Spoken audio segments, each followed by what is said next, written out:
Hi hello అందరికి మనం kiosk open చేసుకోగానే ఈ పేజ్ అందరికి ఎనేబుల్ అపీర్ అవుతుంది.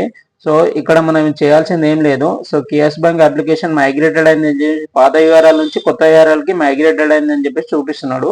సో ఇప్పుడు మనం దీనికి చేయాల్సింది ఏంటంటే కనుక డైరెక్ట్ యూఆర్ఎల్ పైన క్లిక్ చేసుకోవాలి. సో క్లిక్ చేసుకునే ముందు మనం ఏం చేయాలంటే కనుక మన కీబోర్డ్ లో కంట్రోల్+Shift+Delete చేసుకోవాలి. కంట్రోల్+Shift+Delete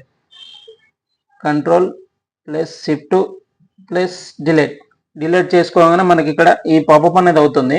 సో డిలీట్ బ్రౌజింగ్ డేటా అని చెప్పేసి సో ఇక్కడ అన్ని టిక్ ఉన్నాయా లేదా చూసుకోవాలి. అంటే పాస్వర్డ్స్ నాకు రిఫ్రెష్ అవ్వద్దు అనుకుంటా నేను పాస్వర్డ్ అనేది టిక్ చేసుకోలేదు.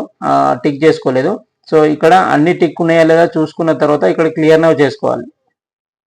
సో క్లియర్ నవ్ అయిపోయింది. సో క్లియర్ నవ్ అయిపోయిన తర్వాత మనం ఇది కంప్లీట్ గా మనం క్లోజ్ చేసుకోవాలి.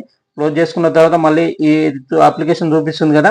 సో ఇక్కడ మనం ఏం చేయాల్సింది ఏంటంటే డైరెక్ట్ న్యూ యూఆర్ఎల్ ఇది క్లిక్ చేసుకోవాలి. దీనిపైన క్లిక్ చేసుకోగానే మనకి ఇక్కడ పాపప్ బ్లాక్డ్ అని చెప్పేసి వస్తుంది.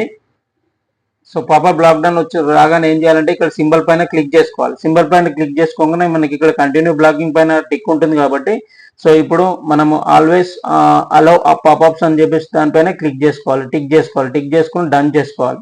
సో డన్ చేసుకున్న తర్వాత మీ కీబోర్డ్ లో Ctrl+R కొట్టుకున్నా ఓకే, లేదంటే ఇక్కడ ఈ ఆప్షన్ ఉంది కదా, ఈ ఆప్షన్ పైన మనం క్లిక్ చేసుకోవాలి.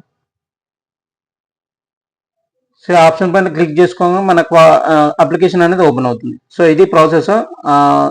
అప్లికేషన్ అది ఓపెన్ అవ్వట్లేదు, లాగిన్ అవ్వట్లేదు అని గాబరా పడకోకుండా ఈ విధంగా చేసుకోండి, మీకు ఓపెన్ అవుతుంది. Thank you for watching.